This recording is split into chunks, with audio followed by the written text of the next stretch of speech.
Grabe, oh. Napagod ako. Nasakit pa ng kamay ko. Si Papsi kasi, kung ano-ano mga pinagtuturo sa akin, pinagagawa sa akin yan. Kapaltos tuloy ako. Sinong Papsi? Si Papsi! Yung tatay ni Cutie.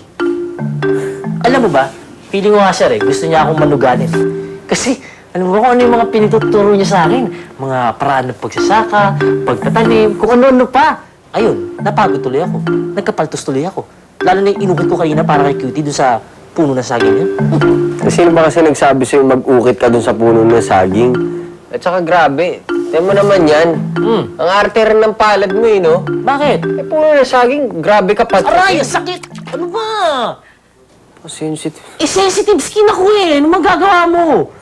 Ay, Ewan ko. di ba kayo matutulog? Wow naman. Bagong libo na yung mga girls. Excuse me. Cutie. Baka naman pwedeng tabi tayo matulog tonight. Matulog ka mag-isa. Ito naman, close na nga kami ni daddy mo, papsi mo eh. Tapos ganyan ka pa. Guys, let's go. Let's sleep na. Okay, tabi-tabi tayo, ha? Tara, Tabi-tabi ka dyan. Kaming tatlo sa kama, okay? Kayong dalawa sa sahig, okay? Tugi yun ah. Okay. Buti pa, dito na lang tayo sa sopa. Dito na lang. Hindi pwede. Kasi malas daw may natutulog sa sala. Cutie naman, pinatuloy mo pa kami dito. Ba't mo kami? Bro ka na, nagkakalugyan dito. Ha? Bakit kami dalawa ni Samboy? Dito kami sa baba. Habang kayong tatlo, nandiyan sa taas. Natural, dahil mga babae kami at kayo mga lalaki, so dapat nagpapaka-gentleman kayo. Yun na nga, mami. Gentle nga kami, kaya dapat yung higaan namin, gentle din. It is gentle. Max, okay ka lang ba? Bakit ang tahimik mo? Hindi, kakaiba lang kasi nararamdaman ko eh. Di ko ma-figure out, pero may something weird sa lugar na to. Nako, kapistahan ngayon. Baka nagpaparamdam na yung babae sa puno ng saging. Ay nako, Kitty. Andiyan ka na naman sa kahibangan mo, ha? Sandali, ano yung babae sa puno ng saging? Tuwing piyesta kasi dito sa amin, may nagpapakitang babae mula sa puno ng saging.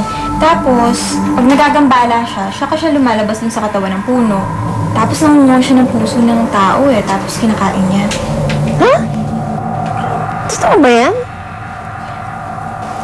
Marami nang namatay eh. Kinuha yung mga puso nila. Hindi pa kumpirmado kung siya nga yung may kagagawa nun. Pero matagal na rin yung huling biktima eh. Tagal naman ng dalawa. Ako siguro tinanghali ng gising si Mark. Minom kasi kagabi. O anak, ba't hindi ka pa nakabihis? Hindi ba doon tayo kakain kay Tita Elsie mo? Doon tayo mag-aalmusal, makikipiyasta nga tayo sa kanya eh. Sana po ba si Kuya? Kagabi pa po siya hindi na umuwi. Ha? Ha? Hindi pa umuwi ang kuya mo? Opo, wala po sa kwarto ni. Lando! Oh, Hindi ba kayo sabay umuwi ni Mark kagabi? aba hindi oh. Sabi niya, iihilan daw siya, pero hindi na siya bumalik. Saan pupunta yun? Wala naman siya kakilala dito. Oh, dali. Ano yun? Oh, dali. Grabe, oh. Ang laki ng suman.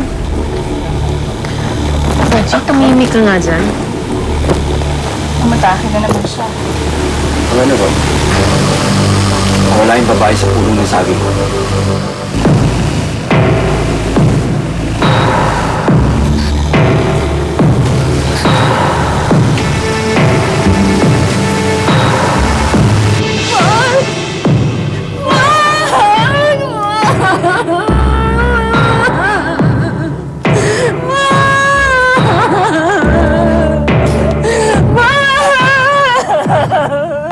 Sinong pumatay kay Mark? Sinong pumatay sa anak ko? Ma'am, parang sinusundan tayo ng mga bad elements. May biyak ang puno ng saging. Nakawala ang halimaw sa puno ng saging. Sigurado ako dito. Tay, tingnan niyo, oh. May nagtanggal ng tali.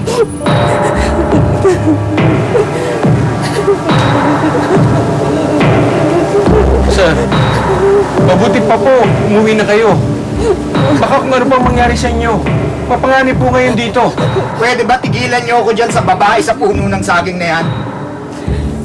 Niloloko niyo lang ang sarili niyo. Hindi totoo yan. Hindi ako naniniwala dyan.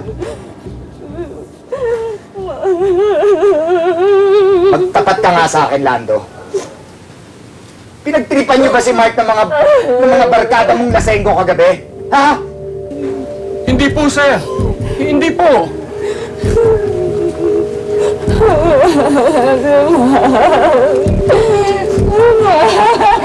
Pakialis na yung bangkay ng anak ko. Tulungan niyo na kami, oh.